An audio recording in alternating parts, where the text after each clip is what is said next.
serialized storytelling is when you have to watch the episodes in order. It's one of the few big writing topics I haven't talked about yet. Until now, this should be accessible to people who have never seen True Detective Season 1, but you might just want to watch it. I'm going to recap that series and then use it to launch into a broader conversation about the opportunities provided by this particular medium. Spoilers, and as you listen to my voice, remember that this video is sponsored by Squarespace, the all-in-one platform for beautiful and practical web design. Alright, you ready? Got your snacks? You don't have to pee, right? Because last time I asked you if you had to pee and you said no, and then 10 minutes in you had to pee. Are you sure? Okay, let's get started. So I'm a big believer in the idea that you don't understand something until you can explain it simply. That might not be true for everyone, but it's certainly true for me. And as far as I can tell, this season can be boiled down to 2 plot lines, 2 arcs, and 3 relationships. I'm going to unpack each of these components, and then I'm going to track their development through all 8 episodes of the series. My goal is to hopefully uncover some tactics that I can use in my own work. The first of the 2 plot lines and the central backbone of the show is the case. A young woman named Dora Lane turns up dead in Erath, Louisiana. Her body has been ritualistically posed and she's covered in voodoo symbolism. The case is given to detectives Rust Cole, played by Matthew McConaughey, and Marty Hart, played by Woody Harrelson. My shooter a crackhead, he looked like Woody Harrelson. Over the course of 17 years, Rust and Marty uncover a sprawling web of evil that spans from the impoverished, drug-ridden bayou to the highest levels of government. The second plotline concerns Marty's deteriorating family life as he tries to cover up his affairs, preserve his marriage, and raise his 2 daughters. As far as arcs go, Marty's involves him going from an emotionally stunted, possessive, angry drunk to a mature man capable of a real vulnerability. It's all one ghetto, man. When we meet Rust, he's very nihilistic. He copes with the loss of his child by intellectualizing and avoiding his emotions. But by the end of the series, he's finally able to let those emotions out and grow as a person. The relationship between the 2 detectives is extremely tumultuous. Their personalities and philosophies cause them to clash at literally every turn, but they slowly move towards a mutual understanding. A central theme of the series is the flat circle. Are we trapped in our patterns forever, or can we break out? Rust and Marty do orbit a theme, but it's not a specific dilemma they're grappling over. It's the fact that they're both stuck in their own respective loops. Marty's deteriorating relationship with his wife Maggie, played by Michelle Monaghan, is also crucial to understanding his character, and Rust's relationship with Maggie plays a smaller role, but is still something I would consider an essential element. So, with respect to these 7 variables, let's take a look at episode 1, The Long Bright Dark. Rust and Marty, newly acquainted partners, arrive on the scene. Rust, very abstract in his thinking, suspects the victim is a sex worker, which he later confirms. During their initial investigation, Rust and Marty meet a local old man who tells them about a girl named Marie Fontenot, who quietly went missing some years back. The man suggests that the cases might be related. Rust and Marty also learn about a girl who told authorities she was being chased by a green-eared spaghetti monster, but brush it off as nothing. After visiting Dora Lane's ex-husband, who tells them she found religion and met a king, Rust and Marty visit the family of Marie Fontenot. Rust finds a voodoo sculpture in the shed, confirming his suspicion that the 2 cases are related. In plotline number 2, we see that Marty is a well-meaning husband and father, but that he devotes most of his energy to work, which is beginning to cause some frustration. Nothing big, I'm sure this is the worst it will ever get. He tries to get to know Rust in a bro way, but immediately regrets picking his brain. Rust holds strange values that, to put it lightly, do not gel with Southern evangelical culture. He believes that humans are inherently wrong, that our consciousness separates us from the natural order. He believes that there is no hope for humanity and that we should simply stop reproducing and die. The fact that he continues to work for a seemingly noble cause and does not end his own life is a paradox which he is quick to acknowledge. He's endlessly self-aware. Maggie wants to meet Marty's new partner, so he reluctantly brings Rust to dinner. Rust shows up drunk, and we get the beginning of the Rust-Maggie relationship. She asks him some basic questions about himself and learns that he lost his daughter in an accident, which led to a divorce. He never told Marty these things because Marty never asked. The sort of conversation Marty has with his coworkers isn't about families or personal matters. Instead, it's she stuck her finger up my... Which is on brand for Marty. He considers even basic family talk to be dipping his toe in vulnerability. This iota of intimacy between Rust and Maggie angers Marty, a seed of what's to come. I just described what all happens in episode 1, but here's the kicker. Technically, the main timeline of the story is in 2012, 17 years after Dora Lane's body was found. Rust and Marty are actually a couple of old dudes being questioned about what happened back then, and what we're seeing is an extended flashback, which is guided by their narration. They're not technically talking to the viewer, they're talking to other detectives, which makes this diegetic voiceover. It's happening in-universe, as opposed to non-diegetic, like Apocalypse Now or Barbie. Diegetic voiceover is one of my favorite story devices because you get all the perks of voiceover and you don't have to break the fourth wall. And the fact that it's subjective and necessarily time-bound makes it even more fun. You learn about the events, but you also learn about the speaker's interpretation of the events, which I guess could be said about all voiceover, but it's much more explicit here. I think it's through this added layer of voiceover that the episode structure becomes unmistakably clear. Listen to the final line of the first episode. And start asking the right fucking questions.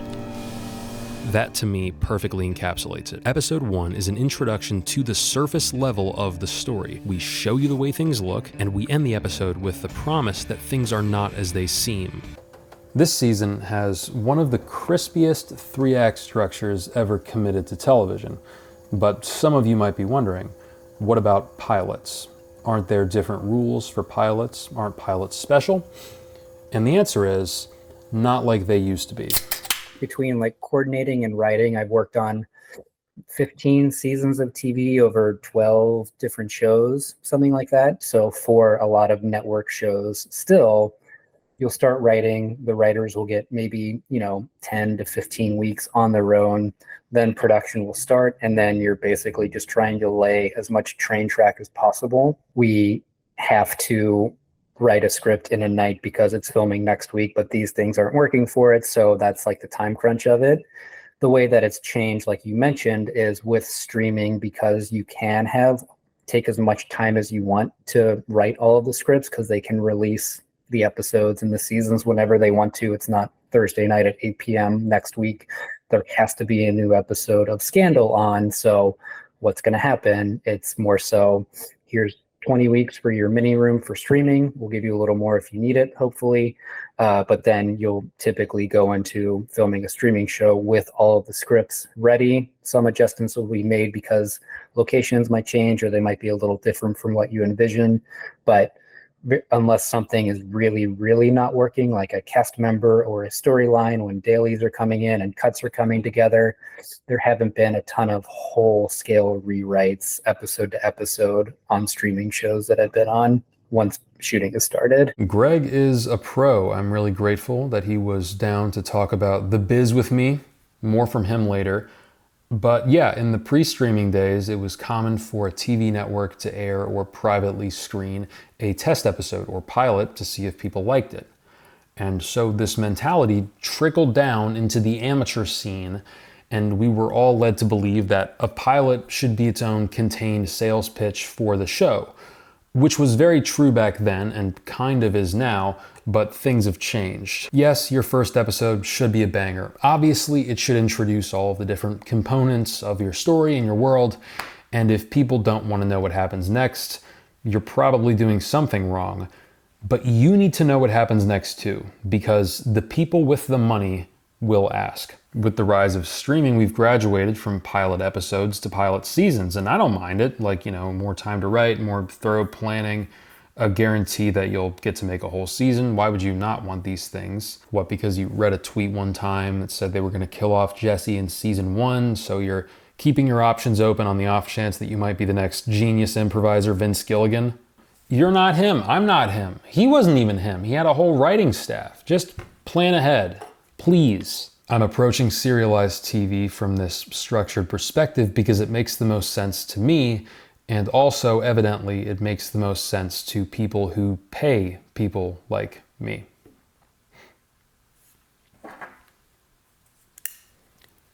Moving on. Episode 2, Seeing Things, is about diving under the surface. As promised, the case gets deeper. We get the reveal of Marty's infidelity. We get the second half of Rust's philosophy and how it ties into his daughter. You spared me the sin of being a father.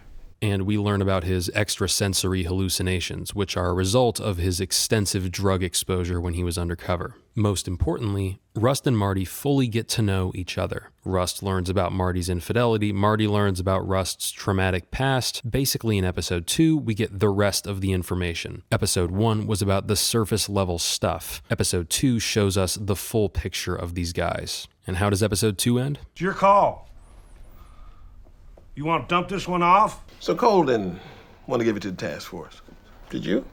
I did not. Rust and Marty are given an out thanks to a satanic crimes task force that wants to take the case off their hands, but they choose to stay on together, propelling us into the second act of the season, episodes 3 through 6. Episode 1 could be conceptualized as the hook. Episode 2 is the official, okay, here's a taste of what you're actually dealing with. But then we launch into episode 3. If I had to sum up episode 3 in one sentence, it would be, the ball is rolling and you can't stop it. Maggie basically knows that Marty has been cheating on her, but instead of explicitly confronting him, she just savors the calm before the storm. The relationship between Rust and Marty is no longer new. We get lines like, You can imagine what Mr. Charisma thought of that. Even in the future timeline, Papania and Gilbo, the two detectives questioning Cole, start rolling their eyes at his eccentric ideas. The show is staying ahead of the audience. Okay, we're clearly still in the hole. That's exactly what I was... It's a form of damage control. It's episode 3. We know Rust says odd shit, so let's just start treating it like routine.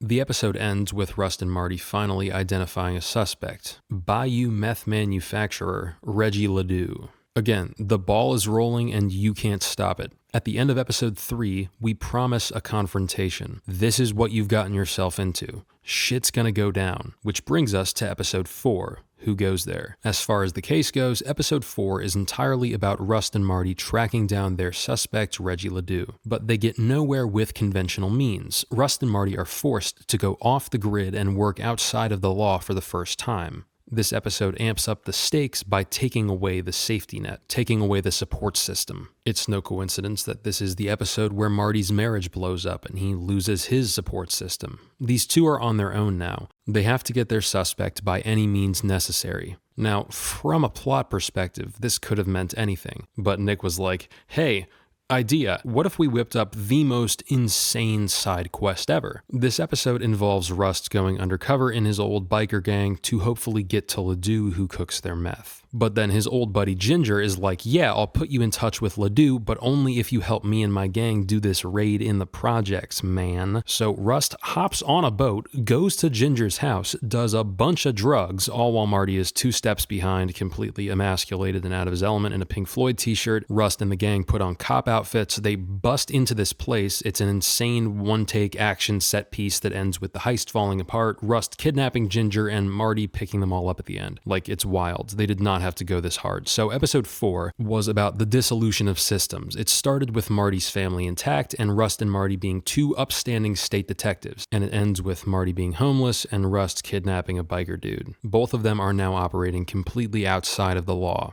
The safety net is shredded. The stakes are the highest they've ever been, bringing us to episode 5. This is approximately the midpoint. Rust forces Ginger to call up Reggie Ledoux's brother, DeWall. DeWall sees through Rust and leaves, but he's already exposed himself. Marty tails DeWall back to the meth mansion. Rust and Marty go inside and place Reggie Ledoux under arrest. But Marty finds 2 kids being held prisoner by the brothers, and he snaps. Everything he's been going through with his family boils over in that one moment. His rage as a parent takes over and he executes Reggie Ledoux on the spot. DeWall tries to escape, but he runs into one of his own booby traps and gets blown up. The 2 rescue the one surviving child and fabricate a story to hide what really happened. And that's all in the first half of the episode. Like I said, midpoint-ish. A midpoint can really be anything. Most people agree the midpoint should involve some big change, and there are many options as to what that change can be. In this case, it's the false victory. We were certain that Reggie Ledoux was the killer, and he got turned into a smoothie bowl, so the case is over, right? The second half of the episode speedruns 7 years. In those 7 years, Maggie forgives Marty and lets him back into the family. Rust gets into a relationship with a psychologist. Rust and Marty's careers both take off. Everything looks good. But again, it's a false victory. Marty hasn't actually learned his lesson, so he's still going to cheat. Rust hasn't actually opened himself up to real happiness and intimacy, so of course his relationship is going to fail. There's unfinished business, and in 2002, Cole realizes that the Dora Lane case might not be closed. He starts getting restless, snooping around, opening up old case files. Episode 5 ends with Rust finding a fresh voodoo sculpture and holding it up to the light, confirming that this shit ain't over. Episode 6 is called The Haunted House, a fitting title seeing as it's about how the case is undermined by domestic dysfunction between Rust, Marty, and Maggie. This is Maggie's biggest episode, and I have a big segment about her and the challenges that come with writing family subplots, but in the interest of not making my recap any longer, I moved it to later in the video. The Ledoux killing was a false victory, but here, at the end of the second act, is the failure. Not just a plot failure, but a thematic, emotional failure. A true breakdown needs to happen at the end of the second act. Not just in the case, but in these men's souls. Failure for Marty looks like returning to his infidelity, but again, that's just the surface. What does Marty's infidelity actually mean for him? From the beginning, Marty has believed in the concept of an emotional need. It's how he approaches religion, and it's how he approaches his own life. He has an emotional need, and he has to satisfy it. He deserves to satisfy it. That's what he tells himself. So when Beth, a girl he encountered during the 1995 leg of the case, validates that, he caves. It's not just, hey, come sleep with me. It's, hey, that need is valid and human, and you shouldn't suppress it. Maggie finds out, and concluding that her husband is incapable of change, she seduces the emotionally immature Rust as revenge. Failure for Rust means his neglected emotions rising to the surface. All that intellectualism couldn't stop this. That's his real failure. Anyway, she tells Marty what she did. He doesn't take it well. Since I couldn't think of a better place to put this sidebar, I should mention that this episode and the one before also explore Marty's relationship with his daughter Audrey, how his protectiveness as a father alienates her even further. He's all brute force. He lacks sensitivity as a parent. He doesn't communicate. So the protective instinct very much reads like domination. For 8s, that line can get very blurry. If you don't know, the Enneagram is a language that was created to describe people's base fears and motivations. Basically, the philosophy of the Enneagram is this. Everybody has bullshit. We noticed that there are 9 main types of bullshit, and so we gave them numbers. If you want to learn more, check out the typology central pages for each number. If you're a skeptic, I get it. Most Enneagram content is pure fluff, but at its core, the theory is pretty kick-ass. I would not talk about it so much if it wasn't useful. As he is someone with a Type 8 complex, Marty thinks in terms of control, challenging threats, aggressively guarding his domain, his people, his autonomy. He has to be the one holding the knife. To become healthy, 8s need to learn how to be vulnerable. It's a difficult road for them because in their heads, vulnerability equals weakness. They have to unlearn the macho urge and allow themselves to rescind control, to be weak. That's Marty's arc. He's popular and well socialized, but his controlling rage pervades the way he thinks. Seems real personal. I don't think so. It's iconic, planned, and in some ways it was impersonal. Think of the blindfold. It makes perfect sense that Rust would interpret the murder as impersonal. Rust is a Type 5. 5s are people who operate from a basic fear of being overwhelmed by the big, scary outside world, so they cope by sense-making, filing everything neatly in their minds. That's how they quell their fears. They don't want to deal with your emotions, they don't want to deal with their emotions. That's chaos, that scares them. They'd rather retreat into their heads where it's safe. Rust has retreated into his head as a way to avoid dealing with his emotional trauma. His arc is about him overcoming his shield of nihilism and learning to hope. Anyway, the daughter's family subplot does not connect to the case. It's clearly meant to be an end in and of itself, which is why I defined it as a separate element at the beginning of the video. It also shows Marty in a different context, drawing from the episodic story playbook. When you're not sure what to do with the character, put them in a new situation to see how they react, like in episode 3 when Rust goes on a date. Oh, the useless spinning. It's not completely necessary, but it deepens our understanding of them. Anyways, while Marty's life is falling apart again, Rust is going around revisiting old locations and bit players, even though his bosses are explicitly telling him not to. He talks to Kelly, the little girl he and Marty rescued in 1995, who tells him about the man with the scars, the man who others described during the initial investigation, Dora Lane's true killer. Rust then questions the minister Billy Lee Tuttle, whom he suspects is a higher-up in a grand conspiracy. Rust presses Tuttle on the private schools he funded across the state, trying to link them to the disappearances, but Tuttle stonewalls him with full demonic energy and he leaves. Rust is suspended for going out of line. When he comes back the next day to pick up his files, Marty attacks him for the affair. The two have a massive fistfight in the parking lot. Rust Cole then quits the state police. And that's everything before we jump forward to the 2012 plotline. Future Marty, now present Marty, leaves the interrogation, and holy shit, we're in the third act. For the first 6 episodes, we were looking back. We knew the characters would at least survive up until this point. But now we're in the fog. We're in uncharted territory. Future Rust pulls Marty over, and the boys reunite for the first time in 10 years. Marty agrees to talk and then checks his gun. He hasn't seen this guy in a decade, but also, for context, Papania and Gilbo have been alluding to an investigation of Rust. They think he might be up to some nefarious shit. He has a storage unit he won't let them see inside. Marty doesn't know if he can trust this guy, and informationally speaking, we don't either. We have no idea what he's been up to for the last 10 years. Episode 7, After You've Gone, opens with Rust and Marty's first conversation in a decade. Apparently, Rust abandoned the case for 8 years before picking it back up again. Basically, the storage unit is the ultimate detective lair. Rust is way off the deep end. Marty is like, bro, really? And Rust is like, I broke into Tuttle's house and found this videotape. He shows Marty, and whatever is on the tape is so vile that Marty immediately turns on a dime and volunteers his services. The two get reacquainted, pulling old files, rebuilding the case. Marty knows that he very well could die, so he goes and sees Maggie one last time. And at the end of this episode, the killer, Errol Childress, is revealed. Not to Rust and Marty, but to the audience. It's an interesting choice leading into the finale, and it's pretty mind-blowing since it's the groundskeeper Rust met briefly in episode 3. I suppose it's a here's what you're up against moment as season structure goes, but episode 8, Foreman Void, opens with a segment exploring his super evil lifestyle and his super evil personality. And it's clear from the inside the episode segment that the desire to make this guy a full-on character leading into the finale was a contributing factor. He's more complicated and nuanced and tragically evil than a lot of the serial killers out there. Anyways, Marty is the one who cracks the case by connecting the green-eared spaghetti monster to a house that was painted green at the time. This moment is important for Marty because of the detective's curse he's always talking about, the failure and attentiveness that cost him his family. This is a roundabout way of saying he's finally broken it. He's finally realized the thing under his nose. The two find an address tied to the painting company and drive to it. When they get there, Rust's psychedelic-induced ESP tells him, This is the place. Marty goes inside and starts questioning Errol's incest sister wife. Rust scopes out the property before... On your knees now! No.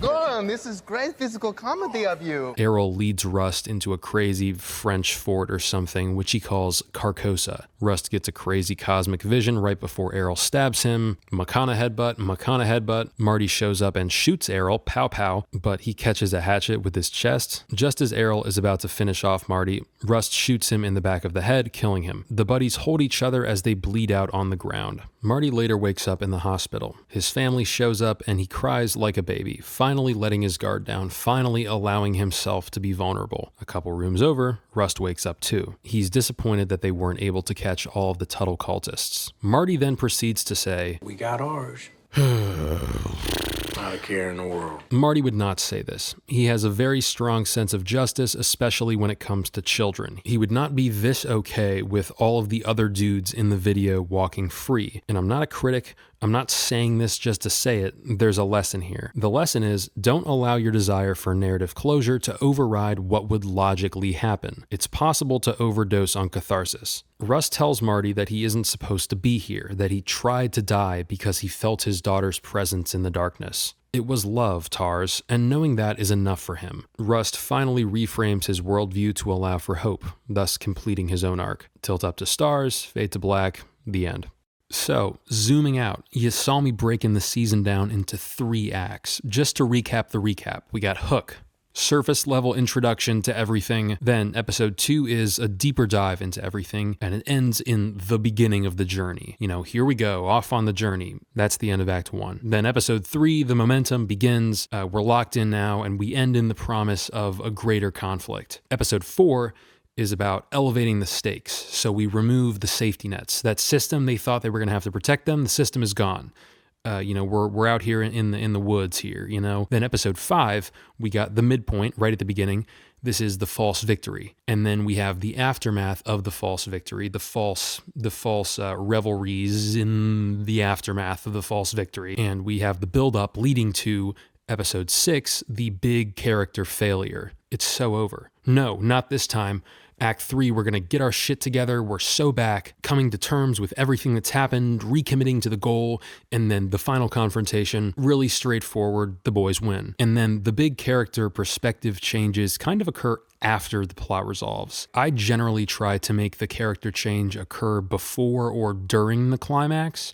I'm working on a video about that. Basically, it comes down to the character earning the victory because they change, but whatevs. So a lot of the time when people do a graph to describe what's happening in a story, they have like over time, right? But then they have this, and this is like the energy or the tension, or I'm not sure like what this other thing is. They'll be like, oh, this is the climax. I'm like, what exactly is this mysterious alchemical property of which you speak? So the way that, oops, thought it was under there. So this is the way that I broke down True Detective. As you can see, I got the act structures, which I was referencing earlier, the episode numbers, but then I have each of those 7 elements I was talking about, and I broke each one down, not according to, tension or some other intuitive quality like that, but in terms of their progress to the final position. The issue with this is that it doesn't account for change.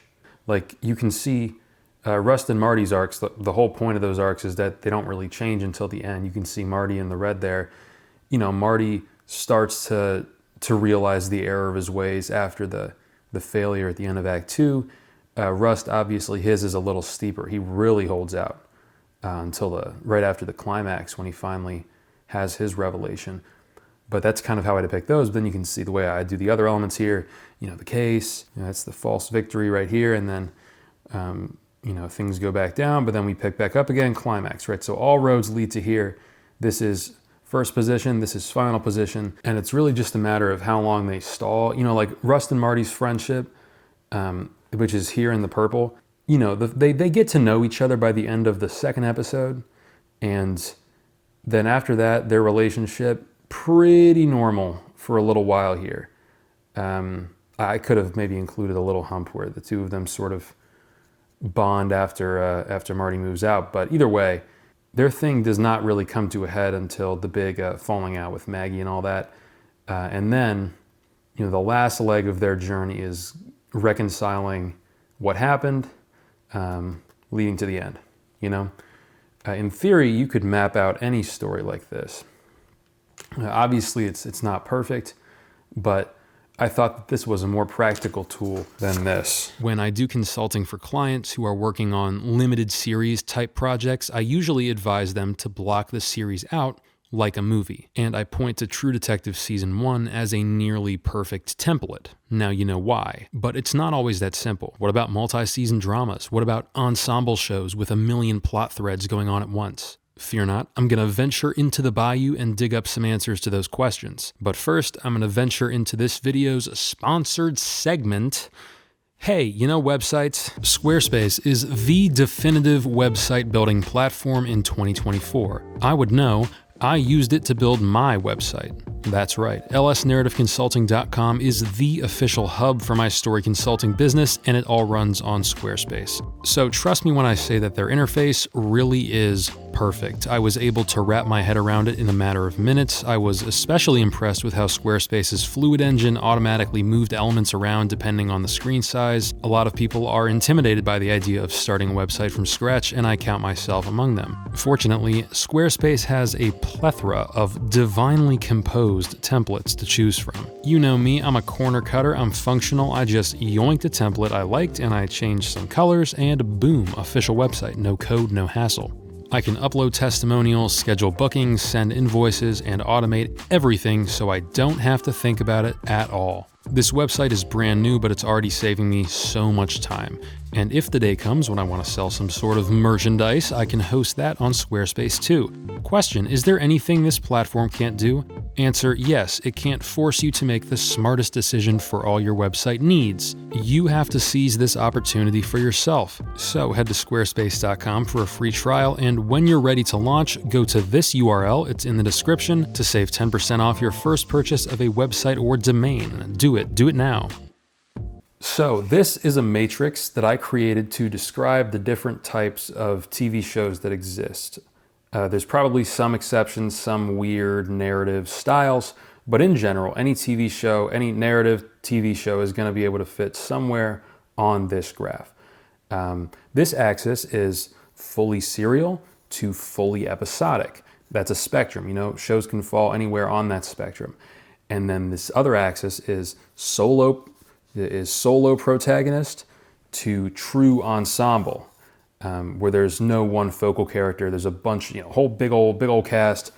I penciled some things in here, like, a lot of shows that people really like, they're down here. They're big ensemble shows, and they're fully serial. This is a very popular way to do it. Up here we got Doctor Who. Doctor Who is a show. I already covered the right half of this diagram in my episodic storytelling video. It's linked at the end. There are a few things I would change about it, but I think it mostly holds up. And the video you're watching up until now has been about the top left quadrant, serialized story, small cast. I showed how you can basically block one of these out like a feature film, but that model doesn't quite carry over to bottom left quadrant shows. It's hard to write a show as a padded out movie if it has multiple plot lines, multiple protagonists, all being explored for their own sake. One solution is to do what Game of Thrones did and just have multiple stretched out movies. Any given episode would have a 15-minute block dedicated to the Jon plotline, and then 15 minutes in Rob's camp, 15 with Tyrion, 15 with Daenerys. Intercutting was very rare. With the exception of the battle episodes, the series would just give you a slice of what was happening at each major location, nudging every storyline forward a little bit at a time. That's certainly an option so long as you know what the endgame is. But just make sure that each plotline is more or less hitting the movie beats. It can be easy to get lost in the sauce with a big cast and forget to give each character a clear journey. As an exercise, try isolating a single character and pretending like they're the sole protagonist. Do you have a functional storyline? Jon Snow's Season 1 plotline, in isolation, is the story of a boy who feels marginalized, leaving home and committing himself to an ancient order because he thinks it will give him a sense of purpose. Except it's much more complicated than he originally thought. But Jon pushes through, everything's going all right, he does start to feel at home until he's faced with a massive test of loyalty, which he initially fails but recommits to and joins his brothers on a definitive mission, which leads into Season 2. Oh yeah, the thing all serialized shows seem to have in common across the board is extended falling action. Most shows put the climax halfway through the final episode and save the second half of the episode for aftermath, reflection, whatever you want to call it. Game of Thrones has 10 episode seasons, and they literally put the climax in episode 9. You can say that's for symmetry, closure, vibes, whatever. I'm sure that's partially true. But it's also because big events have logical consequences, and if you don't address those consequences, you're selling your climax short. On paper, it might seem like having no loose ends is the greatest possible respect you could give your story, but usually I think the opposite is true. If your climax wasn't profound enough to have effects worth exploring, then you might want to rethink your climax. In the case of multi-season shows, this period is for highlighting the loose ends and new complications which have arisen. That's what I was getting at with Jon. Him committing to the Night's Watch at the end of Season 1 isn't just a happy ending, you found your place type thing. It's a choice, and that choice sets him on a new path. I think it's really cool how the serialized TV medium allows for wider exploration of the world and its characters. But all that extra space can cause issues, because suddenly you'll have characters who kind of just stand around because their big moment isn't until episode 6, and you're not quite sure what to do with them. So I think this is a good way to visualize what I'm talking about. On this side, we have protagonists. And this is just like what I'm defining these things as. These are characters who are explored for their own sake. So these are the characters that we'll just spend time with to see what they're like and stuff. They are an end. Whereas These are characters who are a means to an end. They exist to, bounce off these characters. They exist to prove certain points. They're devices, they're thematic elements. Both of these are good. Like, these all work. Like, this would be like the bit players in True Detective, just like the people who show up for just like one scene, you're like, that's awesome. I didn't expect more from you. Whereas, everybody knows what these characters are. These are the characters that I talk about on my channel. These are real characters. Now, it is possible for one of these characters to crook this crazy halfpipe and end up over here. This is a very possible thing.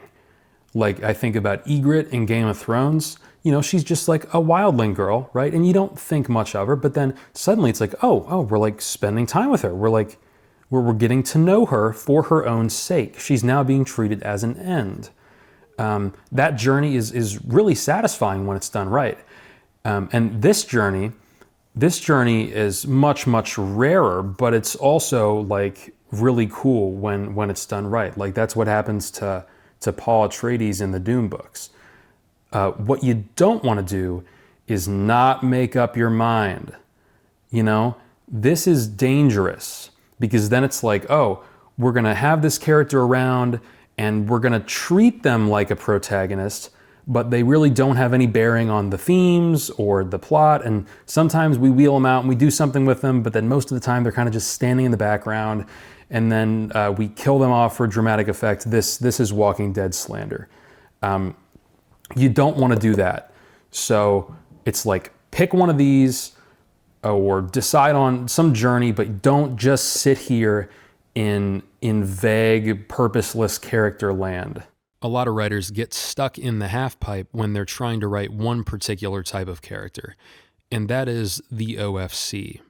Obligatory family character. Remember when I've said that with Maggie? Yeah, that thing. You've managed to come up with some awesome characters who have clear motivations and memorable personalities, but you forgot one key component. People come from other people, and usually the people who came from the other people weren't the only people the other people made. And if that weren't enough, sometimes people who came from different people will get together and, you guessed it, make more people. And that's just the tip of the iceberg. You also got adoption, found families, codependence. At the very least, someone or some institution raised you. No human being is exempt from these connections. And these connections usually come with emotional bonds and responsibilities. And those emotional bonds and responsibilities make up a significant chunk of who a person is. You can usually get away with having one or two characters whose families are just never mentioned, like, oh, they spawned in like this with their personality and their beliefs, but a whole cast in a series? It's going to start to smell fishy if you never have answers for those questions. You're omitting a fundamental reality of personhood. So in an attempt to balance the focus of the story with the reality of life, writers include underdeveloped family member characters, like the parents in a young people movie who are kind of just there.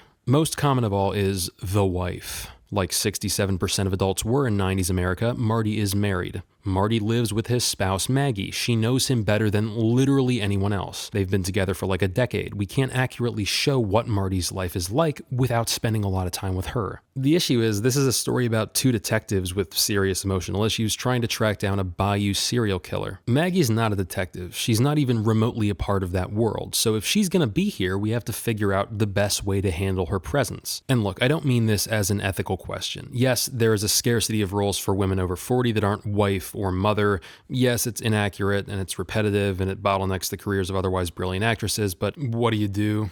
I guess get out there and write something different. Anyways, option one is the Carmela Corleone method. That's the Godfather's wife. From her 5 lines, we can infer that she's a very sweet lady, but functionally, she is not a character. She needs to be there because it would be unheard of for a man of this culture and era to not have a family, but the story isn't about her, and it knows it's not about her, and it doesn't make some half-assed attempt to give her something to do. And I say fair enough. Option 2 is you write them out. Rust and Marty's parents we just don't see because the lore is written such that they logically wouldn't be present. They have an out. We mention them, but we create excuses for them not to be around because, again, the story is not about them. They have no real perspective, no real stake. Why waste time with them? Killing off parents is quick and dirty, gets the job done, out of sight, out of mind. You relieve yourself of the obligation to deal with people who would otherwise have to be present. Option 3 is you bring them in for 1 or 2 focused, meaningful scenes. They're not not a shallow figure always in the background, and they haven't been conveniently written out. They show up in full force to make a point, and then they leave when their job is done. You untether them from the core plot and thus remove the obligation to give them payoffs. In True Detective, it's Maggie's father. He's in one scene and he spends it bouncing off Marty so that we can see how Marty feels about time, aging, and the changing world. This is a good way to handle supporting characters in general. Don't have them stand around and do nothing. Bring them in for a purpose and then take them out after they fulfill that purpose. Simple. Option 4 is you full send it and you make them real characters. That means you justify their constant presence in the narrative by interweaving them with your themes and your plot. You make them indispensable elements. And that seems to be the goal with Maggie. By facilitating the big emotional failure, the tipping point into Act 3, Maggie makes herself indispensable to the plot and to Rust and Marty's arcs. She's at the very least a key story device, but does she fully hold her own as an autonomous character? I gathered that this series was about cycles of behavior, people making the same mistakes over and over again, and the question of whether or not such a curse can be broken. It's hard to place her on that. Yes, she's the one who punishes Marty and indirectly Rust for remaining trapped in their respective thought patterns, but we don't see her having any of her own. We don't see her breaking any of her own. We don't hear her talking about having or breaking any of her own. I've always said that if you have to reference other characters to describe a character, you don't know that character. Like, remember how I described Marty and Rust purely in terms of their internal fears and beliefs? I can't do that with Maggie. I can't enneagram her. We get hints of who she really is, her philosophy, what really drives her, but not quite enough to construct a full picture. I still regard my relationships video as one of my best. In it, I talk about how the need for partners to have inner lives outside of a relationship is not a matter of depth for the sake of depth or audience sympathy. Rather, those inner lives are necessary for the relationship to make sense in the first place. It's non-negotiable. So I often tell people that this series has 2.5 main characters. And again, my goal here is not to review or critique the series, only to say if you're gonna go with option 4 on the spouse character, you gotta go all the way. In many respects, writing 80% of a character is worse than writing 5% of one, because 80% draws attention to what's not there, whereas a shallow side character is a shallow side character and nobody thinks anything of it. Food for thought. At this point, I've explained the way I handle serialized TV, so I want to spend this chunk of the video digging through the toolbox and looking at the ways in which other people have handled it. First up, we got the special episode technique. Every episode has a different focal character, so instead of slowly getting to know the cast as a unit, we spend an episode giving each member a deep dive. Lost, which would later suffer from dreadful planning, executed this very well in its first season. Arcane did it, Euphoria did it. Usually it's accomplished by intercutting the main plot with flashbacks showing that character's backstory. If you want a character to be especially mysterious, you can save their special episode for last. When I do consulting for serialized projects that have higher episode counts, like in the 16 to 24 range, I usually offer this up as a suggestion, because you have the time. I mean, if you have 24 episodes, the first act would be episodes 1 through 6. So if you have 6 characters, you could intricately flesh each one of them out before even kicking your story into gear. Of course, I don't think higher episode counts are inherently better. I think as a general rule of thumb, more characters means you can justify having more episodes, but there are plenty of exceptions. Another technique is location-centric storytelling. I mentioned how Game of Thrones kinda did this, but its daughter show and potential redeemer really leans into it. Almost every episode is confined to a specific location. If by chance a character is not at the episode location, we just don't see them, and it's fine. In fact, I think it's better that we don't see them. It helps sell the scope of the world. These places are so far apart, even the camera crew would rather not hop between them. Also, since I didn't address the middle ground of my matrix in the episodic video, I wanted to talk about that. Yes, you can have a show that is partially episodic and partially serialized, but the further left you are, the more important it becomes to have an ending. A show that mostly sticks to its episodic roots, but occasionally throws in a continuity special to punctuate a season, is not implying any sort of endgame. Those shows can theoretically go on forever, but when you start getting into 50-50 territory, where specific plot threads are developed across multiple episodes, that generates momentum. And when you have momentum across episodes, you are implying this. Momentum is change. Change has a before, during, and after. That's an act structure. Act structures have endings. So the more serialized your show is, the more continuity it has, the harder it's going to be to not have an ending. I'm probably the only person who prefers Rick and Morty's episodic side, but this is the conversation that those writers are having right now. I have a feeling that they prefer episodic entries too, but it's too late. They've already done too much of this to not have this. I hope that I've adequately broken down my little compass. The last thing I want to touch on is padding. You can break your season into acts, you can figure out where all the key moments go, but you're inevitably going to be left with some empty space. And you have to fill that space. Your characters need something to do. Something to do in terms of their storyline for the plot. Right, yeah. Yes, you have 50 blank pages of script that you need to fill with stuff, but as much as that, whatever something to do can tie into relationship drama, emotions with other characters, that's where it ideally starts and ends for every single story that you're telling. I think it's telling that he falls back on relationships. Not more plot, not more action, but taking that free time and using it to explore interpersonal dynamics. I mean, you got so much time to kill. You got all the big stuff figured out. Have some fun. Get into the nitty-gritty, as it were. The interesting little differences between characters. Over the course of this video, I've explained how True Detective Season 1 is basically a 2-hour feature that's like stretched out. But all of this got me thinking, is there any reason True Detective Season 1 couldn't be a 2-hour feature? Like, it would suck, don't get me wrong, we'd lose all the interesting details, all the vibes, all the wacky townspeople. But does that mean the only things separating a 2-hour feature from an 8-hour series are interesting details, vibes, and wacky townspeople? Or is there something about this story in particular that makes it fundamentally more suited for the series format? I figured there was only one way to find out. So I cut True Detective Season 1 down to a 120-minute feature film. It wasn't hard. I mean, I already did it at the beginning of this video when I was recapping the series. You didn't hear me talking about Steve Geraci or No Balls Bert, did you? I'm basically the Michael Jordan of reductionism. I'll tell you what I actually learned.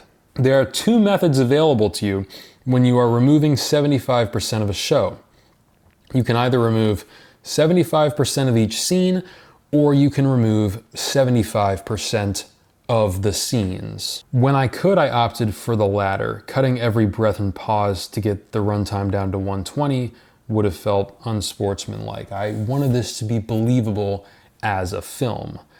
That was part of the challenge. But the full scene deletions meant the person-to-person detective work breadcrumb trail took a massive hit. In my movie version, it is not hard for Rust and Marty to get the information they need. Unfortunately, the case being difficult is kind of the whole point of it. Rust's obsession doesn't make sense if everything is easy breezy. A shorter runtime and less complexity do not suit a story in which length and complexity are the point. It would be like taking a ski lift up Mount Everest. And this isn't me having the realization that, oh, maybe efficiency isn't always the answer. It's more like you have to clarify the ends that your efficiency is serving. When climbers go up Everest, it's not like they take harder routes on purpose. They use the best tools, the best maps. They prepare their bodies to operate as efficiently as possible. They do everything except take the ski lift, because then it wouldn't be a climb anymore. In a story that is thematically about time and repetition, there really are no shortcuts. You have to show time passing. You have to show patterns patterning. Otherwise, the thing isn't what it is anymore. And within those constraints, I must say this season is pretty efficient. I mean, it uses diegetic voiceover to communicate the feelings of the aged-up characters while cross-referencing the flashbacks to highlight what was actually happening, and whether or not the flashbacks align with the voiceover tells us what the characters do and don't want to talk about, how they recall things, and most importantly, how they have, or more accurately, have not changed, which in turn communicates the theme. Like, are you kidding me? Not to mention, it kind of has to be accurate to the reality of detective work, so it can't just go from important plot beat to important plot beat without addressing procedural shit like autopsies and arrest warrants and background checks. I mean, it could, but then it wouldn't be True Detective. It would just be True Guy. I gave the edit my best shot. It's linked down below. I'm proud of it for what it is, but honestly, you're better off just watching season 2. Someone once told me time is a flat circle. Hi, I'm so fucking important. Marty is a flat circle. Marty is a flat circle. I just want you to stop saying odd shit. Odd shit. True crime is a flat circle. Odd shit. Is a flat circle. Time is a flat circle. The video's over, you may pee.